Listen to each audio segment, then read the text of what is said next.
speakers, the participants. This is, but it's been a very exciting morning. Welcome again. I am Radhika Shah. I'm co-president of Stanford Angels and Entrepreneurs and a co-chair for this summit. My co-moderator is the awesome Stanford student leader, Tai Graciano, and the two of us would like to welcome each of you from around the world to this Fireside keynote on Europe's new Green Deal, energy innovations and combating climate change. We are thrilled to have the EU Commission's Director General for Energy, Ms. Ditte Joregensen, with us today to share her vision for Europe and the world. This moment of the grave COVID crisis has shown us that we cannot take incremental steps to combat climate change, inequality, public health, and energy consumption. If we don't limit the harm we are causing our planet, we are risking the very existence of all species, including ourselves, and of our Mother Earth. We need non-incremental behavior change towards a sustainable lifestyle. We need to rapidly leapfrog and transform via green energy innovation. We also need non-incremental change and innovations in business. We need to challenge business. We need science, tech, policy innovation. I want to applaud Europe on leading the way with the new Green Deal, which we will learn more about today. I'm honored to introduce Director General Ditte Joregensen. Before her role as EU's Commission's Director General for Energy, she was head of cabinet for the EU Competition Commissioner. She has 27 years of experience in the European Commission. Earlier, she was Director of Legal Affairs and Trade in Goods in the Commission's Directorate General for Trade at the World Trade Organization, where she managed European Union's policy and negotiations at the WTO. She was involved in dispute settlement and trade in goods. She's a graduate in law of the College of Europe in Bruges and the University of Copenhagen, Denmark. So welcome, Director General. We are so looking forward to hearing your insights. Thank you very much, Radhika, Shah, for the invitation to join this impressive group of inspiring speakers. It's a real pleasure to be here. So good morning to everyone. This is, of course, a particularly interesting week to come and speak about climate and energy. There was the Earth Day Summit yesterday, very encouraging announcements. And I think I cannot stress enough how important and exciting it is to have the US back in the Paris Climate Agreement. The Earth Day Summit yesterday, hosted by the US President Biden, really underlined the commitment of his administration to fighting climate change. And I can tell you that here in Europe, we very much look forward to working with the US on this important goal. So what I would like to do today, Radhika and Tai, is to address essentially three issues. First of all, of course, the need to decarbonize our energy system by 2050, no later than 2050, the need for innovation in achieving this transition, and how this transition is really an opportunity for growth, for jobs, and entrepreneurship. So first of all, the energy system decarbonization. We know that the climate crisis is the defining challenge of our time. It's a global crisis. We need a global response. We need to act decisively, all of us, and we need to act together. In the European Union, we have set an ambition to decarbonize our energy system and achieve climate neutrality by 2050 in the European Green Deal. And to get to that in 2050, we can see that we need to reduce our greenhouse gas emissions very significantly already by 2030 by 55% or at least 55%. I don't know if you've seen, but Wednesday morning, our co-legislators finalized negotiation on a new European climate law, which confirms this important 55% targets for 2030 and really sets a whole framework for our policies in the coming decade, obviously energy policies, climate policies, but really the European Green Deal encompasses all sectors of the environment and all sectors of all areas of policy.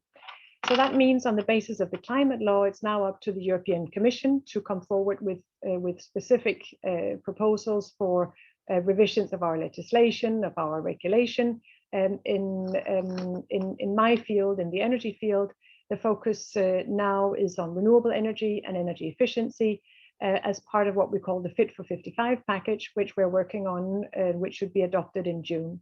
Later in the year, we will follow up with more initiatives, one to reduce methane emissions as part of energy production, and one on decarbonization of gas, which is really central to the overall energy transition and decarbonization of the economy. And what's been really interesting to see over the last year or so, and even more again yesterday, is that the number of major economies that are signing up to the net zero goal and the pathway to get there is increasing. The timing is good. This is the year. We've got the Conference of the Parties later in the year, where we will have to deliver on follow-up to the Paris Agreement. To achieve climate neutrality in 2050, we have done an assessment, we called it the Climate Target Plan, to look at, well, how do we do that? And what's very, very clear is that it will require very significant investments. For example, the deployment of renewable energy, the energy grids infrastructure that links into that. We need to invest to green our industries and our transport sectors. We need to invest in energy efficiency, both in terms of product standards, but also very much renovation of buildings. The largest consumer, 40% of our energy consumption goes to buildings. So we need to renovate and make them more energy and resource efficient. And of course, to get there, we need new value chains. We need to expand the ones we have. We need to reduce cost of the energy system through innovation, and we need to become more competitive and accelerate the energy transition solutions. And that brings me to the second point, the need for innovation, because it's clear that innovation and entrepreneurship are absolutely essential to the transition we are embarking upon. The International Energy Agency has assessed that around 35% of the carbon dioxide emission reductions that we need to shift to the sustainable path will come from technologies that are currently already either at a prototype or demonstration phase. But a further 40% of the reductions will rely on technologies that are not yet commercially deployed on a mass market scale. So we need to innovate, and we need to look to technologies to help find solutions. What we're doing in the European Union, and again, as part of the Green Deal, is to give clean energy a high priority in our research and innovation programs. We've got Horizon Europe. And in addition to that, we're of course working with partners internationally. We're working with business, the private sector, academia, to further accelerate innovation and focus innovation. We've got joint undertakings and partnerships. And what we see so far is that the investments are really paying off. We see new projects that unlock new solutions. We overcome design barriers. These projects lower cost to make the clean energy technologies more competitive to really replace the existing technologies. We see an acceleration of the rollout. We see an acceleration of the clean energy transition. And this really brings new economic opportunities and new job opportunities, of course. And I would like to give you a few examples to illustrate what we have seen in terms of innovation of technologies. One that I really like is tidal energy, a highly predictable energy source, as you know, but one where we have not yet actually been able to capture the energy in there. But we've seen major breakthroughs recently. We can see that source, tidal energy, could add flexibility to the grid and really increase the energy supply that is available from other renewable sources. We have a demonstration project called Offshore, which has doubled the capacity of the world's first offshore tidal array to a full 600 kilowatt. And what we can also see as important is that it could be cost competitive with fossil fuels already by the end of next year. So a promising new renewable energy source there. And there are many other examples. We all know solar photovoltaic close to where you are, that is visible. But what we've seen so far is it's typically limited by construction, in the sense that not all buildings or rooftops can integrate photovoltaic. We have a new project called PV Sites, which has developed a new form of lightweight and more flexible photovoltaic cell that can be integrated into the building material. And that, of course, increases the cost effectiveness, but also the aesthetics of this. And it also allows for a more circular use of the material, which is a wider environmental objective, sustainable objective, but an important one also in our climate and energy policies. So innovation really is vital. And if we look back at what we have achieved so far, another example, I think, is the offshore wind capacity. The very first offshore wind park was established in my native Denmark in 1991, and it had just 5 megawatts of capacity and was essentially an onshore wind mill that was placed offshore. Just 10 years later, in 2000, those 5 megawatts had expanded to 40 megawatts. Another 10 years later, in 2010, the capacity had expanded to 1.6 gigawatts. And now in 2020, it has expanded to over 14 gigawatts. So a really good example of how both new technologies, but also the further development of existing technologies can enhance capacity very, very significantly. And that brings me to my third and my final point, which is the opportunity that we see in here. What we believe very firmly here is that we need to seize the opportunity from the current crisis, or some crises bring, and especially with regards to innovation in this case. I think our efforts to tackle this one immediate crisis, the COVID crisis, the economic effect of that, of course, must not worsen the climate crisis. We need to combine our economic recovery and the spending related to that with support for ambitious climate action and for the energy transition. So we should, as part of our recovery and the recovery related investments, we need to encourage investment into innovative and low carbon technologies. We need to make a modern and green economy here, but also globally. So what we are trying to do is to make sure that our response supports climate action, but also that it can help create jobs and incomes for the future, not just for the coming months or years, but really for decades and for future generations. And again, an example, we have a company, Northvolt, which is based in Sweden. And with the help of European funding, Northvolt has developed a pilot manufacturing line of some of the most innovative and greenest batteries in the world. And that has helped create jobs, 400 jobs currently, but also has recently secured an order from Volkswagen worth $15 billion to supply these batteries.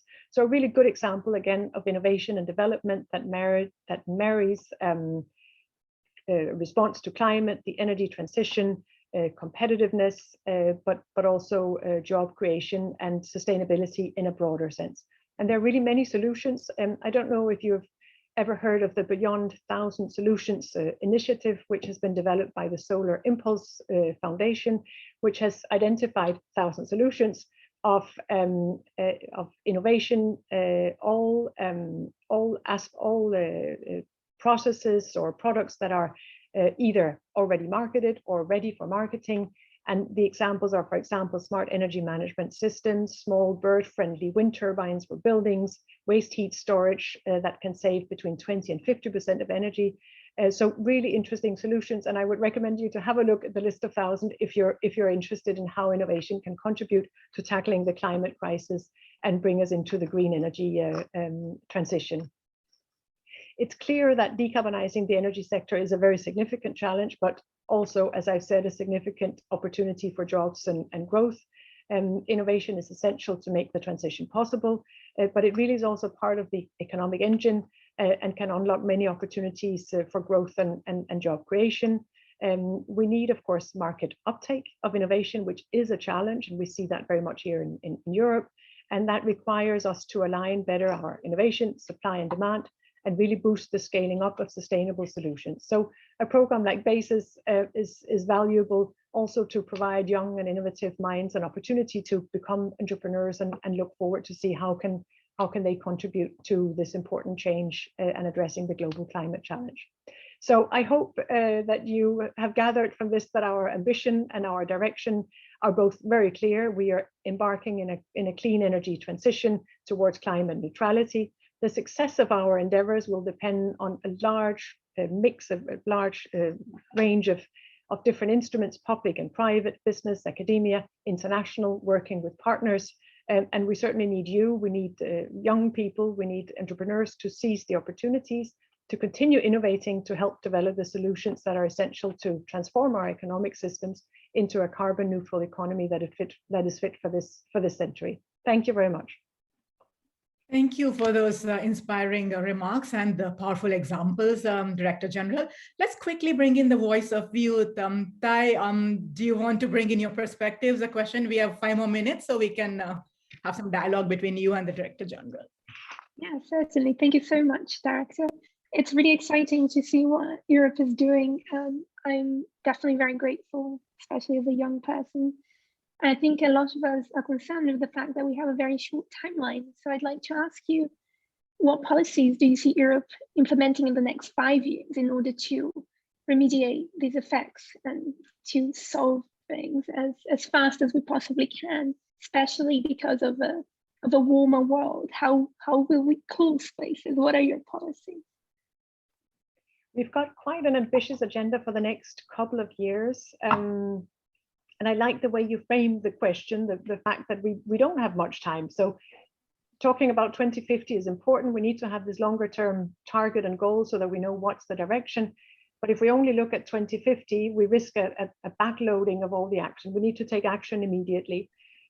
We've got our policy choices framed by the European Green Deal, which, as I said, really encompasses all sectors of the economy. There's not any sector of activity that will not have to consider how can it contribute to solving the climate crisis. And it's clear that the energy sector is at the center, because in Europe, at least 75% of our greenhouse gas emissions come from either the generation, the production of energy, or the consumption of energy.